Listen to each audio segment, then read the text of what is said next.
Hi అండి. నమస్తే. ఈరోజు నేను వినిపించబోయే కథ ఈ చైత్ర వీణ 10వ భాగము. రచన సిరివెన్నెల గారు. ఇక కథలోకి వెళితే, చైత్ర అక్కడి దృశ్యం చూసి అలా స్టాచ్యూలా నిలబడిపోయింది. అక్కడ శిశిర్ బెడ్ పక్కన టేబుల్ మీద చైత్ర ఫోటో ఉంది. అందులో అది లాస్ట్ తన బర్త్డే రోజు తీసుకుంది. కటింగ్ చేసుకున్న జుట్టు అంతా అలా భుజాల మీదకు వదిలేసి చేతిగాజులు అంత సైజున్న ప్లాటినం చెవి రింగులు మాత్రమే వేసుకుని నవ్వుతూ ఉన్న చైత్ర ఫోటో అది. ఆ రోజుకు అమ్మా నాన్నలు ఇచ్చిన గిఫ్ట్ ఆ ప్లాటినం రింగులు. తన ఫోటోను అలా శిశిర్ రూమ్లో చూడగానే చైత్రను రకరకాల భావాలు చుట్టుముట్టాయి. ఆ ఫోటో శిశిర్కు ఎలా వచ్చింది అర్థం కాలేదు. ఎందుకో ఒక్క క్షణం నిస్సత్తువుగా కళ్ళు తిరుగుతున్నట్టు అనిపించింది. చేతిలో ఉన్న రోజ్ మిక్స్ ప్యాకెట్ జారి కింద పడటంతో ఆ శబ్దానికి శిశిర్కు చటుక్కున మెలకు వచ్చింది. గవుక్కున లేచి చూసేలోపు చైత్ర తేరుకుని వంగి రోజ్ మిక్స్ ప్యాకెట్ తీసుకుని వెళ్ళిపోయింది. చైత్ర అలా వెళ్ళిపోవటం చూశాక ఆ ఫోటో అక్కడ అలా ఎందుకు ఉంది అని ఖచ్చితంగా అపార్థం చేసుకుంటుంది అనుకుంటూ శిశిర్ కాసేపు అలాగే లేచి చైత్ర ఫోటో వంకే ఇప్పుడు ఏం చేయాలా అన్నట్లు ఆలోచనగా చూస్తూ ఉండిపోయాడు. ఆ రోజు రేష్మి పెళ్లికి ముందు రోజు ప్రసాదరావు గారింటికి వెళ్ళినప్పుడు హాల్లో ఉన్న చైత్ర ఫోటో తీసుకోకుండా ఉండలేకపోయాడు.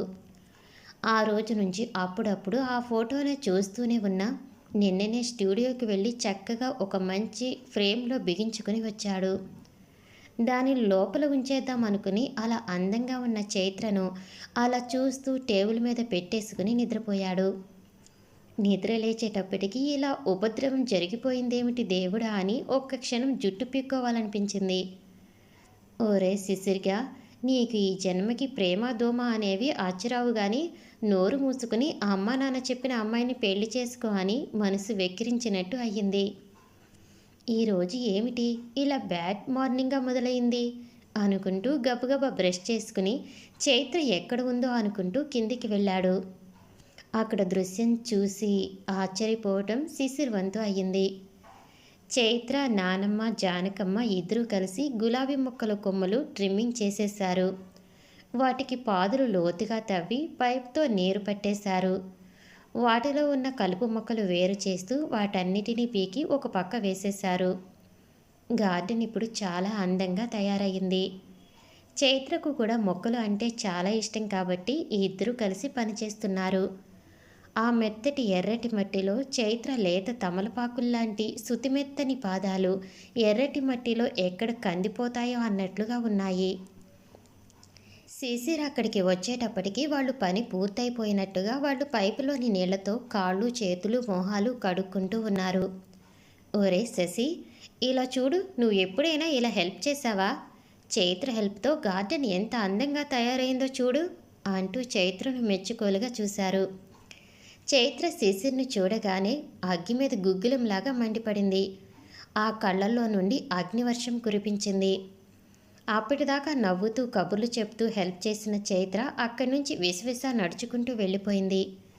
కనీసం వెళ్ళొస్తానని కూడా చెప్పకుండా అక్కడి నుంచి వెళ్ళిపోతున్న చైత్రను చూసి జానకమ్మ విస్తుపోయింది. ఏంటో రశసి, ఈ అమ్మాయి అసలు అర్థమే కావట్లేదు. కాసేపు నవ్వుతూ ఉంటుంది, కాసేపు మొహం మార్చుకుంటుంది. ఇప్పుడు దాకా చాలా బాగుంది, నువ్వు రాగానే మొహం మార్చుకుని వెళ్ళిపోయింది. ఏమైందో ఏమో అంది జానకమ్మ. ఆవిడకు చైత్రను చూసింది మొదలు శిశిర్ పక్కన ఊహించుకోసాగింది. ఈడు జోడు చాలా బాగుంది. చైత్ర వచ్చింది మొదలు శిశిర్తో మాట్లాడటానికి కుదరలేదు. ముందు శిశిర్ ఆ అమ్మాయి గురించి ఏమనుకుంటున్నాడో తెలుసుకోవాలి అనిపిస్తూ ఉంది. అందులో తాము ముంబై వెళ్లే లోపుగానే ఏ విషయం తేల్చుకోవాలి అనుకుంది. ఒరే శశి, ఈ అమ్మాయిని చూస్తూ ఉంటే నీకేమనిపిస్తుంది అని అడిగింది జానకమ్మ. అదే విషయం నేను అడగాలి అనుకుంటున్నాను నానమ్మ. చైత్రను చూస్తుంటే నీకు ఏమనిపిస్తుంది అని శిశిర్ జానకమ్మను ఎదురు ప్రశ్నించాడు. నాకైతే చాలా బాగా నచ్చిందిరా. శశి, నీకు నచ్చితే పెళ్లి చేసుకుంటే నేను చాలా సంతోషిస్తాను. మీ ఇద్దరికి ఈడు జోడు చాలా బాగుంటుంది. చిలుక గోరింకల్లాగా చూడముచ్చటగా ఉంటారు అని చెప్పారావిడ. నీకు ఓకే అయితే నాకు డబుల్ ఓకే నానమ్మ అంటూ చైత్ర విషయం అంతా నానమ్మకు చెప్పాడు. చైత్ర అంటే తనకు ఇష్టమని, ఆ అమ్మాయి ఒప్పుకుంటే పెళ్లి చేసుకోవటానికి సిద్ధమని చెప్పాడు. నానమ్మ, ఒక హెల్ప్ చేస్తావా అని అడిగాడు. ఏంటో చెప్పు అని అంది జానకమ్మ. సరే, అలా మేడ మీదకి రా, నీకు ఒక విషయం చెప్తాను అంటూ పైకి తీసుకెళ్ళాడు. అక్కడ చైత్ర ఫోటో చూసి చాలా బాగుందిరా శశి, ఎక్కడిది ఈ ఫోటో అని చేతిలోకి తీసుకుని చూసింది. నానమ్మ, ఈ ఫోటో రేష్మి పెళ్లికి వెళ్ళినప్పుడు అమ్మ నాన్నలు అమెరికా నుండి వచ్చి ప్రసాదరావు అంకుల్ వాళ్ళ ఇంటిలో ఉన్నారు. వాళ్ళు పికప్ చేసుకోవడానికి వెళ్ళినప్పుడు హాల్లో ఉన్న చైత్ర ఫోటోను నా సెల్ ఫోన్లో ఫోటో తీసుకున్నాను.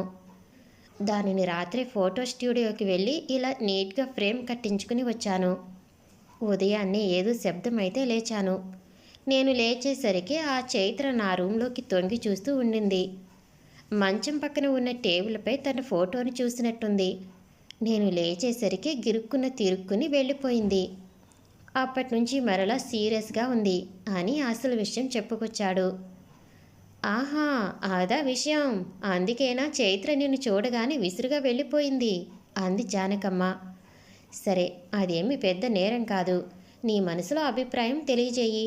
తనకు ఇష్టం ఉంటే ఓకే చెబుతుంది, లేదంటే ఎవరి దారి వారిదే అని సింపుల్గా చెప్పేసింది జానకమ్మ. ఓ నీ నానమ్మ, నీ తెలివితేటలు అమోఘమే. అసలు ఆ అమ్మాయికి పెళ్ళి అంటేనే ఇష్టం లేదట. పెళ్ళంటే ఇష్టం ఉండే వాళ్ళకైతే ఏదైనా చెప్పొచ్చు. ఏమి చెప్తే ఏమవుతుందో, ఎలా బిడిసి కొడుతుందో అని ఇన్ని రోజులు నాలో నేనే ఆలోచించుకుంటూ ఉన్నాను. అది కాక నాన్నకి అంకుల్కి ఇద్దరికీ చైత్రను ఒప్పిస్తానని నేను మాటిచ్చాను. ఏదైనా భరించక తప్పదు. ఏదో ఒకటి తేల్చుకోవాలి కదా. నువ్వంటే ఇష్టం ఉందా లేదా, పెళ్ళికి ఒప్పుకుంటుందా లేదా తెలుసుకుంటే కదా ఏదైనా ఒక క్లారిటీ ఉండాలి. నీ మనసులో ఉండేది నువ్వు చెప్పకనే తనకు ఎలా తెలుస్తుంది అంది జానకమ్మ. నీ మనసు ఏమిటో తనకు తెలియజేయి. కొంత సమయం ఇవ్వు.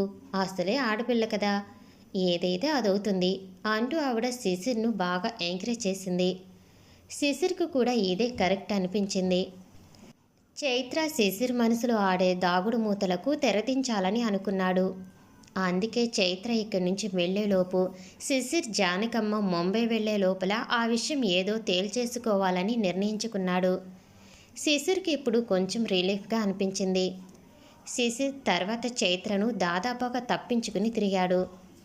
శ్రీరామ్ సుగుణలు అమెరికా వెళ్లే రోజు వీడ్కోలు ఇచ్చేదానికి అందరూ ఎయిర్పోర్టుకు వెళ్లారు. అందరి మనసులు బరువుగా ఉన్నాయి.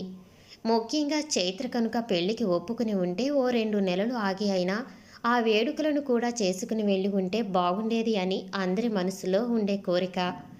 వాళ్ళు అమెరికా బయలుదేరుతుంటే ఇవన్నీ తెలియని చైత్ర కూడా బాధపడుతూ ఉంది.